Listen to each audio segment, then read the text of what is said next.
It's an absolute fact that the stock market is 100% reliant on easy money. At this point, no serious economist will deny this. However, the only suggestion is that the Fed will continue to print money and save the markets from falling. The one obvious issue with this is that according to the fake statistics they provide, everything looks just fine. So what's the real story? You came here for the truth, so let me unveil that for you. Today we're going to look at what happened in the markets. We're going to look at the jobs numbers. I want to take a look at the real statistics that have piled up in here. And I want to talk about the Federal Reserve and the importance of easy monetary policies today. Let's begin. So the markets are in the green again today. They did so well. Everybody was loving it. You see all the pictures of the traders and they are jumping for joy. Why? Because they still have a job, obviously, and that's great for them. If you're looking here at this market, you would think that we have a fundamental change over the last 2 days, that something has been resolved, but of course it hasn't. What we're talking about here is the Federal Reserve suggesting to everybody that if we have an issue, we will act appropriately. This is funny because if you look at all the details that have been coming up here, we're looking at the core PCE rate of inflation, which doesn't have any actual relevance to people. It is showing us that inflation is very low. If you look at the unemployment numbers, they are extremely low. Based on these two factors here, the Federal Reserve shouldn't ease anymore. That's what's funny about this, that they say, we're going to ease if we have a problem, but what statistics are they going to use? So the next meeting that's going to come around, there is tremendous pressure on them. If they do not bring interest rates down, the markets are going to have to suffer as a result, at least in the near term, maybe perhaps in the longer term. But if they do bring interest rates down, they are acknowledging that there is a problem. This is what I'm talking about. They are backed into a corner. Obviously, they have been feeling it from all sides, but the market needs it. It needs stimulus today, and we are 10 years out from the recession, still needing stimulus. That's what I keep hearing all the time, how everything is fantastic. Why do you still need to create stimulus? We had the financial crisis supposedly over practically a decade ago, and yet here we are today, still getting the stimulation from the Federal Reserve. This doesn't add up, but of course, if you want to be lied to, please go and do so. There are many different fairy tales. Disney has so many different ones. You got Snow White and the Seven Dwarves. You got Cinderella. There is whatever Beauty and the Beast and other ones. I don't really know, but there are so many that you can read the books. There are movies based on them, and these type of fantasies that if you want to live in that world, there are really an infinite amount of possibilities. But if you really just want the truth, why not just get the truth? That's what I can't wrap my mind around.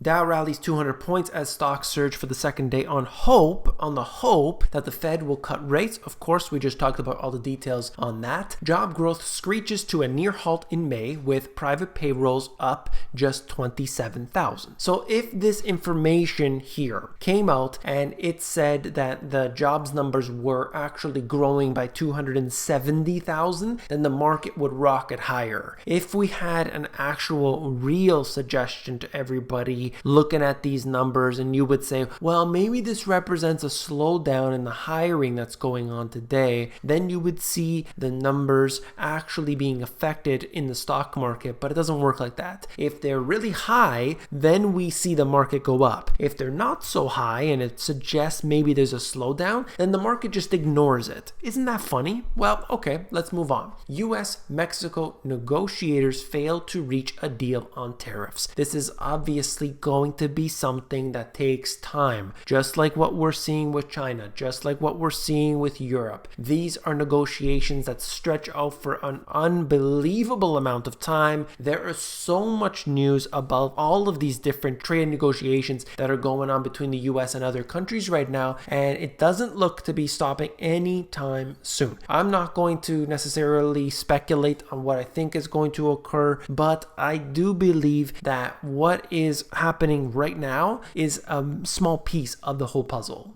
This article is basically talking about the situation with Mexico and their tariffs. If you wanted to check that out, trade tensions have had a significant impact on China, according to the IMF. They are looking at the growth forecast, talking about China specifically, suggesting it'll be between 6.2 and 6.3%. I think that is very, very bold to suggest it's going to be that high, at least the real GDP numbers. We'll see what the actual reported numbers are. China is such an important country around the world because of where they reach into. We got them all over Africa now. They are partnering up with other countries in Asia, in Europe, and basically everywhere on all different levels, whether it's the AIIB, whether it's with their development, and they're building a lot of different places, infrastructure and buildings and real estate and land and farms and everything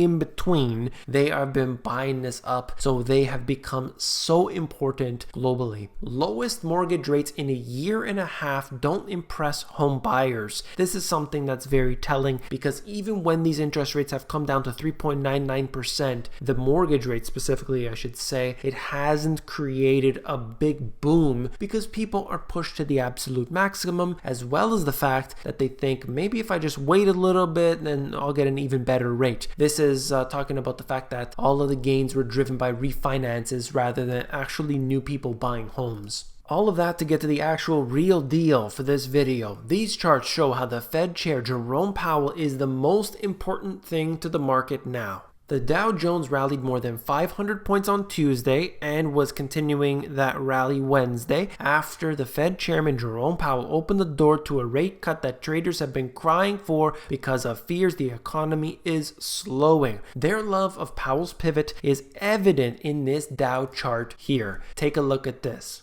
You can see he makes the comments, and obviously right after the market rockets higher. It doesn't stop and went up over 500 points. I covered that in yesterday's video. Then you can see this chart here. Dow on May 1st, 2019. As soon as the market gets scared that the information that's coming through, it's all transitory, meaning we're not necessarily going to bring interest rates down at this time. We're going to wait and see. The market gets spooked. It gets scared. And the sell-off happened.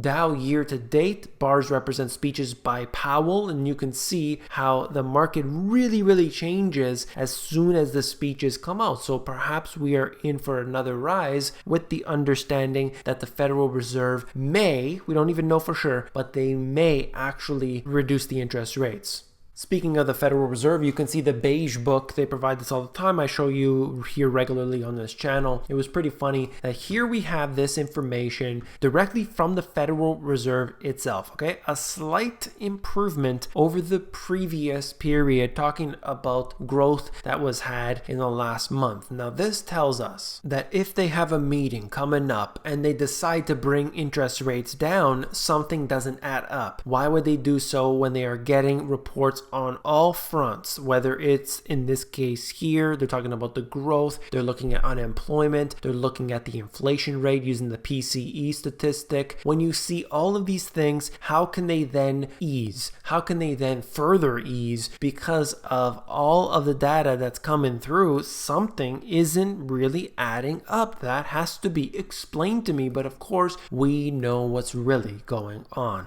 This here shows you the biggest disconnect on record looking at global stocks and the PMI. So we have the actual data, the hard data coming through. It looks dismal, it looks terrible. And yet global stocks are at excessive highs in comparison. This right here shows you something is really messed up. Now, I don't know when the next recession is coming around. I don't know when stocks are going to be falling by 50% plus. I really can't tell. But when it does happen, it's going to be extremely devastating, simply because we have refused to deal with the issues. If you don't do that in your personal life, it's going to come back to haunt you. There's no difference in the financial system, so we're going to feel it, and we're going to feel it pretty badly. That's all for this video. If you found it informative, please give me a thumbs up. When you give me a like on this video, you're supporting me and this channel, so I do appreciate that very much. If you want the financial education that wasn't taught to you in school, that was left out of the school system, these two books have everything you need, top to bottom, A to Z. Z. All the details are at the link in the description if you want the audiobook that's available at themoneygps.com.